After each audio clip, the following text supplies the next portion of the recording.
Gina, and good evening, everybody. My name is Chuck Casely, and I am the Chief Customer Officer for Evergy. And I think, as everybody knows and has seen on the TV and probably experienced themselves this evening, the Evergy service territory in Kansas and in Missouri experienced extreme weather for the better part of the afternoon and into the evening today. Beginning in the early afternoon in parts of Kansas, we saw sustained winds of between 40 and 60 miles per hour.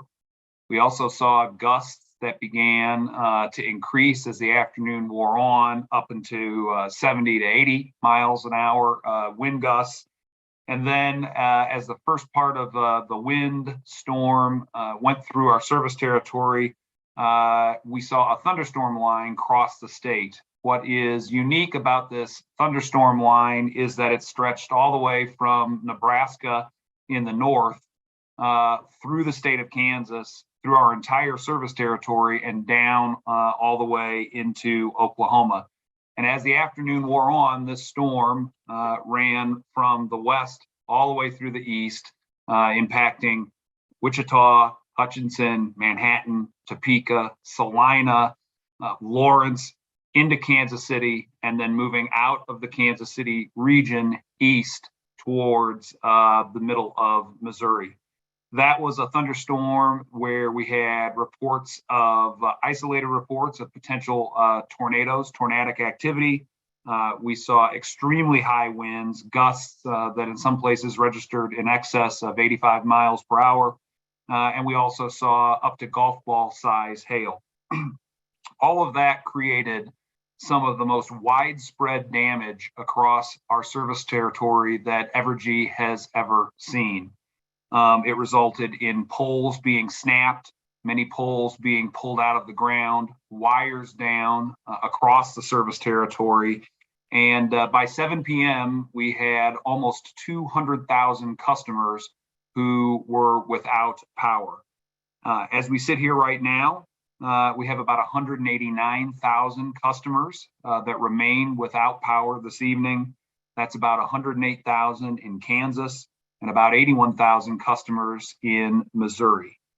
One of the unique things about this storm is how spread out in nature it is.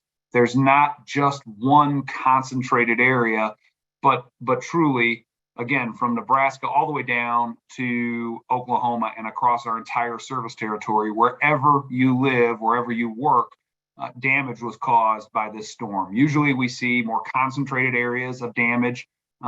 Particular areas get hit very hard. In this particular storm, we saw it all across the state of Kansas and all across the state of Missouri within our service territory.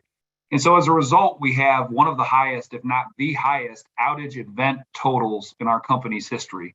More than 8,000 individual outages that resulted in, at peak, around 200,000 customers being out is the amount of actual outage events that we are dealing with. Some of the highest or hardest hit areas would be Salina, Kansas. From a population perspective, they had a lot of customers out there with more than 25,000. Also, St. Joseph, Missouri, with 27,000 plus customers that are out. And of course, the metropolitan Kansas City area was hit pretty hard as well, with about 28,000 customers that were in the immediate metropolitan area. But again, that's against a much higher population. We knew that this storm was coming in as early as this weekend, and so we started making preparations. One of the things that we did was upgrade our website and make sure that we had capacity to handle increased traffic volume. So unlike some events we've had in the past where there have been some difficulties getting through, tonight our website, you were able to get information and you were able to report an outage and see what was going on from an outage perspective. We also held all of our crews over in anticipation of the storm today and began working in the early afternoon to restore outages as they came up.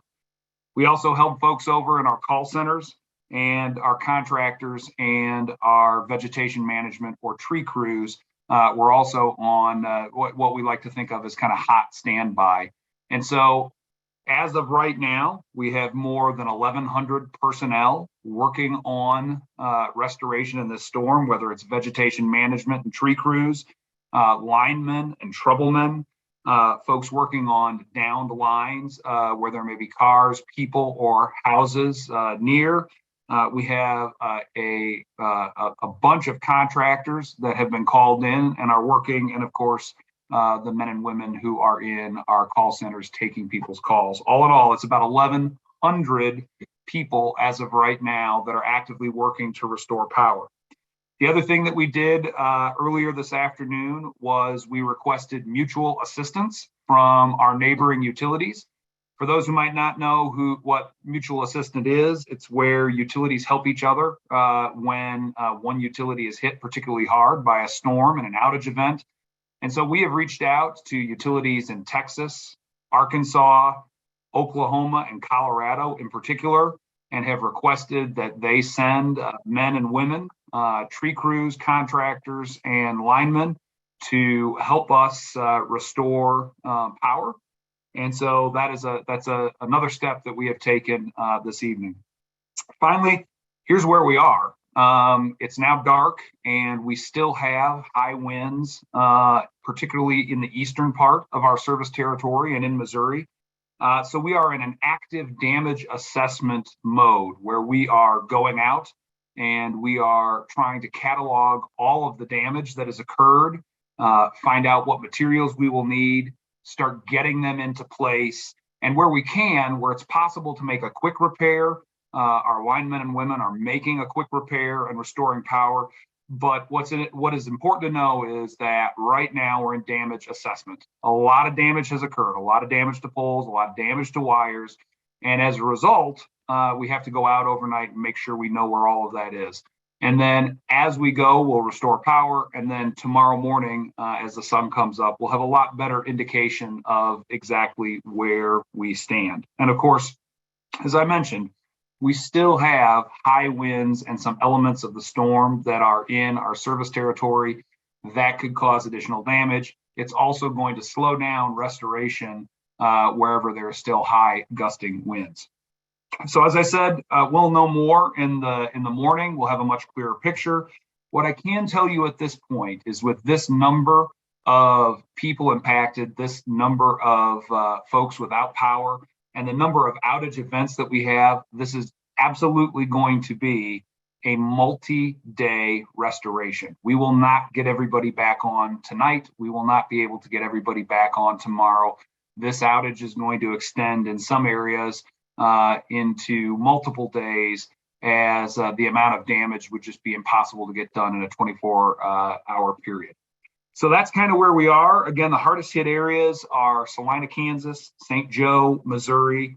And with that, Gina, if there are questions from folks who are attending this briefing, I would be happy to answer anybody's questions to the best of my ability.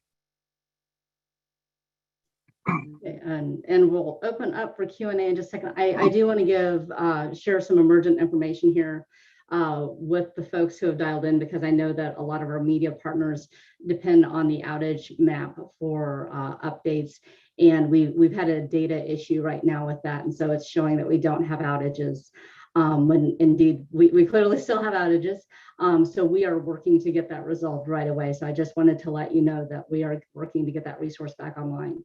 Does anyone have any questions for Chuck?